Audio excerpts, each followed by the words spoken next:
a machine that can learn. Google internet உங்களுக்கு data search பண்ண help பண்ணும். But AI உங்களுக்கு டேட்டாவை அண்டர்ஸ்டாண்ட் பண்ண ஹெல்ப் பண்ணும். நீங்க ஒரு 30 கேட் போட்டோஸ் உங்க மிஷினுக்கு காட்டி இது கேட்னு ஐடென்டிஃபை பண்ணீங்கன்னா நெக்ஸ்ட் டைம் அந்த ஒரு கேட் இமேஜ் வரும்போது அது கரெக்டா இது கேட்னு கெஸ் பண்ணும். இதுதான் பேசிக் ஆஃப் AI. மிஷின் தான், பட் கொஞ்சம் நல்லாவே யோசிச்சு பதில் சொல்லும். இதுதான் ஏயோட ஃபர்ஸ்ட் ஸ்டெப். நம்ம மிஷினுக்கு எக்ஸ்பீரியன்ஸ் கொடுக்கறது தான் இந்த பர்டிகுலர் ஸ்டேஜ். நீங்க மிஷினுக்கு டேட்டாவை ஃபீட் பண்றது. ஃபார் எக்ஸாம்பிள் ஒரு 30 ஆரஞ்சஸ் பிக்சர், ஒரு 30 ஆப்பிள் பிக்சர்ஸ் நான் வந்து மிஷினுக்கு காட்டுறேன். அதுல இருந்து அது பேட்டர்ன்ஸை லேர்ன் பண்ணிக்கும். நெக்ஸ்ட் டைம் நான் ஒரு அன்லேபிள்டு ஃப்ரூட் காட்டும் போது அது கரெக்டா ஆரஞ்சா இல்ல ஆப்பிளா அது ஐடென்டிஃபை பண்ணி சொல்லும். சோ இதுதான் மிஷின் லேர்னிங். நம்ம கொடுக்கிற டேட்டா இருந்து பேட்டர்ன்ஸை லேர்ன் பண்றது. இது நம்ம மிஷின் லேர்னிங்கோட பிக் பிரெயின் வெர்ஷன். நம்ம பிரெயின் நியூரான்ஸ் சொல்லப்படுற சின்ன சின்ன யூனிட்ஸோட கலெக்ஷன். அதே மாதிரி ஆர்டிபிஷியல் நியூரான்ஸோட லேயர் பை லேயர் கலெக்ஷன் தான் இந்த டீப் லேர்னிங். நிறைய லேயர்ஸ் இருந்தா நிறைய அண்டர்ஸ்டாண்டிங். சோ நம்ம voice processing, image recognition, self driving cars இது எல்லாமே டீப் லேர்னிங் பேஸ் பண்ணி தான் ஒர்க் ஆகுது. இத நம்ம ஏஐயோட பிரெயின் சொல்றோம். நம்ம நர்வஸ் சிஸ்டம் மாதிரி மிஷின்ல லேயர் பை லேயர் கனெக்ட் ஆகியிருக்கும். இது நம்ம image processing, voice recognition, fraud detection இதுல எல்லாத்தையும் பார்க்கலாம். இந்த பர்டிகுலர் ஸ்கில் செட் யார்கிட்ட இருக்கணும் அப்படின்னா AI engineers, data scientists, deep learning engineers, people who are getting around 6 to 30 plus LPA இவங்க கிட்ட கண்டிப்பா இந்த ஸ்கில் செட் இருக்கும். உங்களுக்கு மேக்ஸ், லாஜிக், கோடிங் பிடிக்கும்னா உங்களுக்கு நியூரல் நெட்வொர்க்ஸ் ஒரு கோல்டு மைன். டேட்டா வெறும் நம்பர்ஸா இல்ல, data can be anything. Like நீங்க யூடியூப்ல சர்ச் பண்றது, லைக் இன்ஸ்டாகிராம்ல பாக்குற ரீல்ஸா இருக்கட்டும், லைக்ஸ், கூகுள் சர்ச்சஸ் இது எல்லாமே டேட்டா தான். நீங்க ஏஐக்கு ஒரு ப்ராப்பரான ஒரு குட் டேட்டா கொடுத்தா ஏஐ மாட்டாகும். இல்ல bad data, misinformation or crash data கொடுத்தா ஏஐ கன்ஃபியூஸ் ஆகும். சோ ஒரு டேட்டாவோட குவாலிட்டி பேஸ் பண்ணதா அந்த ஏஐயோட ஸ்மார்ட்னஸ் இருக்கு. நீங்க உங்க எக்ஸாம்க்கு கொஸ்டின் பேங்க்ஸ், கைட்ஸ் ரெஃபர் பண்ற மாதிரி மிஷினுக்கு ரைட் ஆன்சர் கொடுத்து ட்ரைன் பண்ணா அதுதான் சூப்பர்வைஸ்ட் லேர்னிங். நான் ஒரு 100 இமேஜஸ் காட்டி இது கேட், இது டாக் ட்ரெயின் பண்ணிட்ட பிறகு ஒரு அனிமலோட போட்டோ காட்டி அது கரெக்டா டாகா இல்ல கேட்டான மிஷின் சொல்லிடுச்சுன்னா அது சூப்பர்வைஸ்ட் லேர்னிங். ஏன்னா அது என்னோட சூப்பர்விஷன் கீழே லேர்ன் பண்ணிருக்கு. சோ ரைட் ஆன்சர் கொடுத்து ட்ரைன் பண்ணா that is supervised learning. Teacher இல்ல, ஆன்சர் கீ இல்ல, ஸ்டில் உங்க ஏஐ லேர்ன் பண்ணா அதுதான் அன்சூப்பர்வைஸ்ட் லேர்னிங். இந்த இடத்துல டேட்டா செட்ஸ்க்கு லேபிளே கிடையாது. ஃபார் எக்ஸாம்பிள் ஒரு 100 ஸ்டூடெண்ட்ஸ் இருக்கிற இடத்துல நீங்க டாப்பர் யாரு, ஆவரேஜ் யாருன்னு நான் மென்ஷன் பண்ணல. இப்போ உங்க ஏஐ என்ன பண்ணும்? இது பேஸ்ட் ஆன் சிமிலாரிட்டி குரூப் பண்ணும். So common traits, for example height, learning pattern, சிடி கரேஜ் வச்சு இந்த மாதிரி இன்ஃபர்மேஷனை வச்சு கிளஸ்டர் பண்ணும் based on similarity. So teacher இல்லாம லேர்ன் பண்ணா அதுதான் unsupervised learning. Rewards and punishment. நீங்க பெட்ஸ் ட்ரெயின் பண்ணியிருந்தா கண்டிப்பா இது உங்களுக்கு புரியும். உங்க பெட் நீங்க சொல்றத கரெக்டா செஞ்சா அதுக்கு ட்ரீட், இல்லனா நோ ட்ரீட். இதே மாதிரி தான் ஏஐலயும் உங்க ஏஐ கரெக்டா பண்ணா அது வின், இல்லனா லூஸ். இத பேஸ் பண்ணி நம்ம ட்ரெயின் பண்ணும்போது நம்ம ஏஐ ரொம்பவே ஸ்மார்ட் ஆகும். So rewards and punishment use பண்ணி ட்ரெயின் பண்ணா that is reinforcement learning. NLP or natural language processing. Machine language na என்னது zeros and ones. But machine இப்போ நம்ம language பேச ஸ்டார்ட் பண்ணிடுச்சு. மிஷினுக்கு நம்ம common languages like Tamil, English இது எல்லாமே புரிய ஸ்டார்ட் ஆகிடுச்சு. ஃபார் எக்ஸாம்பிள் நான் ஹலோன்னு சொன்னா அதுக்கு நம்ம கிரீட்டிங் பண்றோம்னு தெரியும். அதே மாதிரி நான் சேடா இருக்கேன்னு சொன்னா அது எமோஷனை டிடெக்ட் பண்ண முடியும். இந்த கான்செப்டை தான் நம்ம ChatGPT, Google Translate, Google Voice, Alexa இது எல்லாத்தையும் நம்ம பார்க்கறோம். மிஷின் கிட்ட பேசும்போது நெக்ஸ்ட் டைம் பார்த்து பேசுங்க. Computer vision. நம்ம பார்க்கிற விஷயத்த கம்ப்யூட்டருக்கு எப்படி புரிய வைக்கிறது, நம்ம எடுக்கிற போட்டோஸ் அண்ட் வீடியோஸ் கம்ப்யூட்டருக்கு புரியுற டேட்டாவா எப்படி மாத்துறது தான் இந்த கம்ப்யூட்டர் விஷன்ற ஒரு கான்செப்ட். இந்த பர்டிகுலர் கான்செப்ட நம்ம அதிகமா எங்க பார்க்கலாம்னா இந்த facial recognition system, CCTV scanner இந்த மாதிரி செக்யூரிட்டி அண்ட் மானிட்டரிங் விஷயத்துல அதிகமா நம்ம நோட் பண்ண முடியும். இந்த பர்டிகுலர் கான்செப்ட்ல நம்ம நிறைய இந்த normalization tactics, vectorization, landmark detection இந்த மாதிரி சப் கேட்டகரிஸும் அதிகமா பார்க்கலாம். ஏஐ ஆன்சர் நல்லா எடுத்து கொடுக்கும். அதே மாதிரி கிரியேட் பண்ணுமா, நீங்க ChatGPTல பிக்சர் ஆஃப் நிலா வேற கிராண்ட்மா இஸ் குக்கிங் வடன்னு போட்டா உங்களுக்கே புரியும். ஏஐ உங்க கேர்ள் ஃபிரெண்ட் பத்தி அதுவே நல்லா பாட்டு கூட எழுதி தரும். அத ஒரு வெப்சைட்ல போட்டு லிங்க் கேட்டா அதுவே கோட் பில்ட் பண்ணி டிப்ளாய் கூட பண்ணி கொடுத்துரும். உங்க இமேஜினேஷனை எவ்வளவு கிளியரா எக்ஸ்பிளைன் பண்ண முடியுதோ அதுக்கேற்ற ரிசல்ட்ஸ் உங்களுக்கு கிடைக்கும்.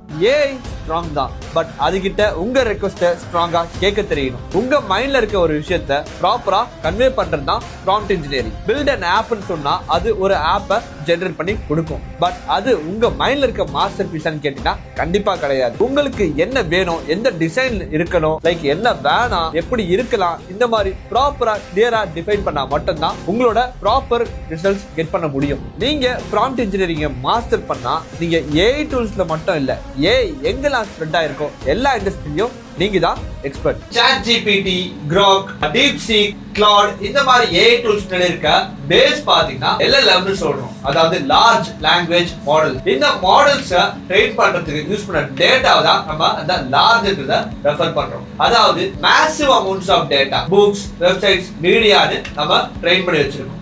அதனாலதான் நீங்க கேட்ட உடனே அந்த பர்டிகுலர் டொமைன்ல இருக்க ஒரு ப்ராப்பர் ஆன்சரை அதால கொடுக்க முடியுது. சோ எல்லா ஏஐ டூல்ஸ் முன்னாடியும் கண்டிப்பா ஒரு பெரிய லார்ஜ் லாங்குவேஜ் மாடல் இருக்கு. ஏஐ எப்படி ஸ்மார்ட் ஆகுதுன்னு தெரியுமா? அதாவது அது கத்துக்கிற டேட்டாவை பொறுத்து. நான் கொடுக்கிற லார்ஜ் அமௌண்ட் ஆஃப் டேட்டாவை ஏஐ லேர்ன் பண்றது பேரு ட்ரைனிங். இதுதான் ஃபர்ஸ்ட் ஸ்டேஜ். Second inference. அது கத்துக்கிட்ட டேட்டாவை ஒரு எக்ஸாம் எழுதுற மாதிரி என்கிட்ட பதில் சொல்றது தான் inference. So training and inference ரெண்டு முக்கியமான ஸ்டேஜஸ். ட்ரைனிங்னா லேர்னிங், இன்ஃபரன்ஸ்னா delivery. So training large amounts of data, inference ஒரு செகண்ட்ல. நம்ம ஸ்கூல் டைம்ல நிறைய வகையான டாப்பர்ஸ் பார்த்திருப்போம். அதுல ஒன் பர்టిక్యులர் கேட்டகரி இந்த book work. Theoretical 100 but practical 0. அதே மாதிரி தான் ஏஐலயும் நம்ம கொடுக்கிற டேட்டாவை ரொம்ப டைட்டா லேர்ன் பண்ணிட்டு ட்ரைனிங்ல 100 கொடுத்துறோம், பட் இன்ஃபரன்ஸ்ல 0. சோ இத அவாய்ட் பண்றதுக்கு தான் நம்ம ஓவர் ஃபிட்டிங்க அவாய்ட் பண்ணணும். அதாவது மெமரைஸ் பண்ணிட்டு அண்டர்ஸ்டாண்ட் பண்ணாம இருக்காது. So memorization is not equal to learning.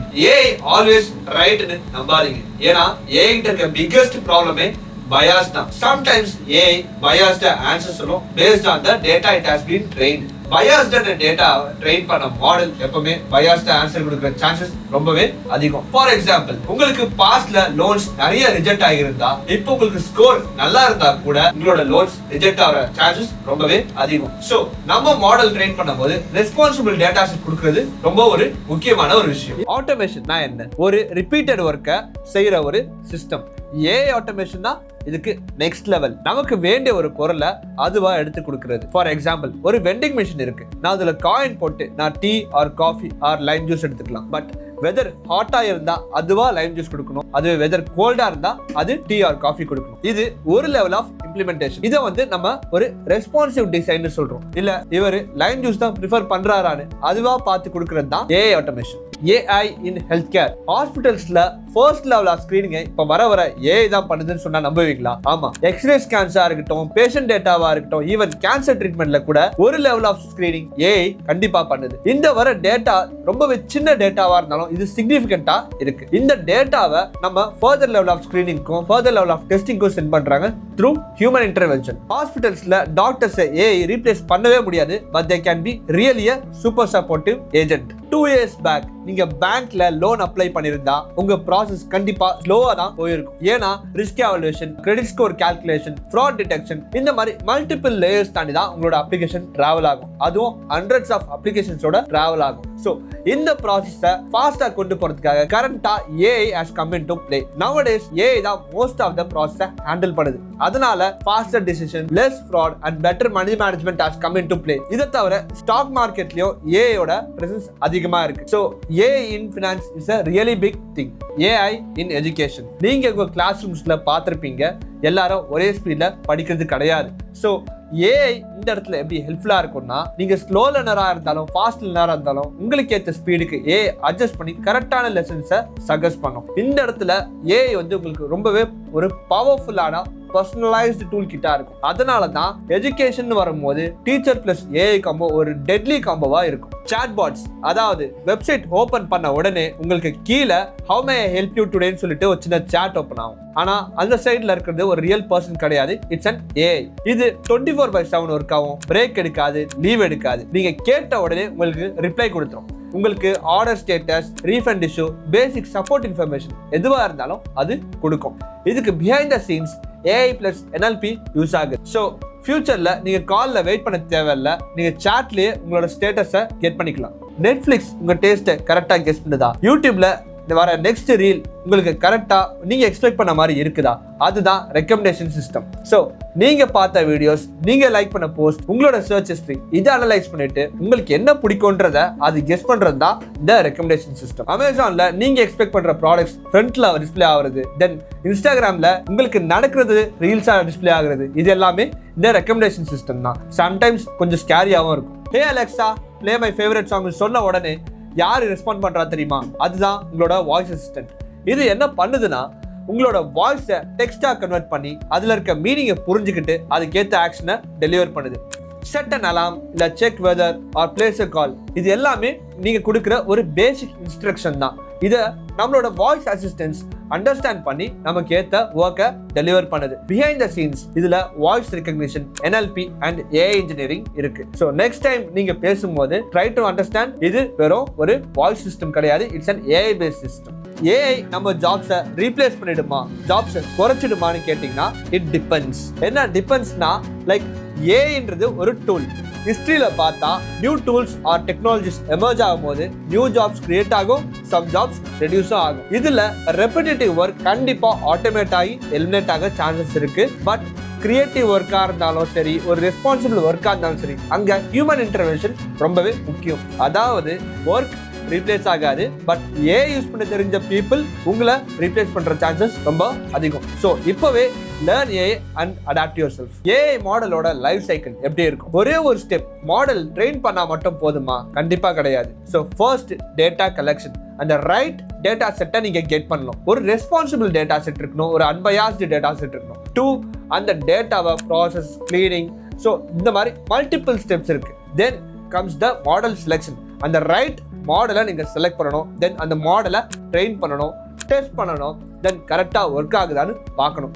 So ஒரு பேக் எண்ட் சிஸ்டம் அதை போஸ்ட் பண்ணணும், தென் இங்க அதை டிப்ளாய் பண்ணணும், தென் மானிட்டரிங் பண்ணணும். ஸோ இந்த மாதிரி there are multiple steps in an AI life cycle. So இதை நீங்க அண்டர்ஸ்டாண்ட் பண்ணா உங்களுக்கு ரொம்பவே ஹெல்ப்ஃபுல்லா இருக்கும். நீங்க ஏஐல ஒர்க் பண்ண ஒரு பெரிய கம்பெனில ஒரு பார்ட்டா இருக்கணுமான்னு கேட்டீங்கன்னா இல்லவே இல்லை. நீங்க ஒரு ஸ்டூடெண்டா இருக்கலாம், ஒரு டெவலப்பரா இருக்கலாம், இல்ல உங்க ஃப்ரீ டைம்க்கு ஒரு ஹாபிஸ்டா கூட இருக்கலாம். நீங்க ஏஐல ஒர்க் பண்ணோம்னா ஓப்பன் சோர்ஸ் மாடல்ஸ் நிறையவே இருக்கு. ஆல்மோஸ்ட் எல்லா பேஸ் மாடலுமே உங்களுக்கு ஆன்லைன்ல ஃப்ரீயா டவுன்லோட் பண்ண அவைலபிளா இருக்கு. உங்களுக்கு இன்ட்ரெஸ்ட் இருந்தா மட்டும் போதும், இந்த மாடல்ஸை டவுன்லோட் பண்ணி நீங்க மாடிஃபை பண்ணலாம், இம்ப்ரூவ் பண்ணலாம், ஈவன் ஷேர் பண்ணலாம். So open source models AI for everyone. Coding கஷ்டம்னு ஃபீல் பண்றீங்களா?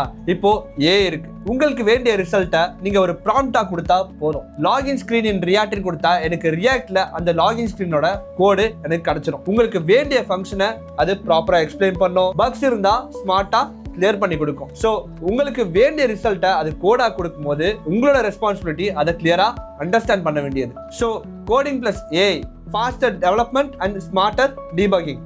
With great power comes great responsibility. AI powerful தான், ஆனா அதை சேஃபா யூஸ் பண்றது நம்மளோட ரெஸ்பான்சிபிலிட்டி. நம்ம ஏஐ டிசிஷன் மேக் பண்ணும் போது அது ஃபேரா இருக்கணும், பயாஸ்டா இருக்கக்கூடாது, பிரைவசியை ரொம்பவே கேர்ஃபுல்லா ஹேண்டில் பண்ணணும். நம்ம கண்டென்ட் யூஸ் பண்ணும் போது அது ரொம்பவே ரெஸ்பான்சிபிளா ஹோல்ட் பண்ணணும். இந்த மாதிரி நம்ம ஏஐ டிஃபைன் பண்ணும் போது அதோட ரூல்ஸை நம்ம டிக்டேட் பண்றதுதான் இந்த ஏஐ எத்திக்ஸ். இது நம்ம ஃபியூச்சர்ல ஏஐ ரொம்பவே ஒரு பாசிட்டிவ் ஆங்கிள் கொண்டு போவோம். ஸோ நல்ல ஒரு ஏஐ, ஒரு நல்ல ஒரு ஸ்மார்ட் ஏஐ வேணும்னா ரெஸ்பான்சிபிளான ஹியூமன்ஸ் ரொம்ப ஒரு முக்கியமான ஒரு விஷயம். What will the future hold? AI will be everywhere. டாக்டர்ஸ்க்கு ஏஐ அசிஸ்ட் பண்ணும், ஸ்டூடெண்ட்ஸ்க்கு ஏஐ டீச் பண்ணும், self driving cars will be everywhere. AI will provide analysis and reports to companies where decision making is the key factor. இந்த மாதிரி AI will enter every domain.